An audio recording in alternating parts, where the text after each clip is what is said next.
સુરતના સચિન પાલી ગામમાં બની ઘટના 6 માળની બિલ્ડિંગ થઈ ધરાશાયી થઈ. બિલ્ડિંગ ધરાશાયી થતાં અનેક લોકો ઈજાગ્રસ્ત, કેટલાક લોકોને નાની મોટી ઈજા થઈ. ફાયર અને પોલીસ ટીમ ઘટના સ્થળે.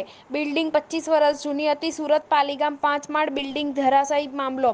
3 કલાકથી ચાલુ છે રેસ્ક્યુ ઓપરેશન. ફાયર અને પોલીસ સાથે એનડીઆરએફની ટીમ પહોંચી.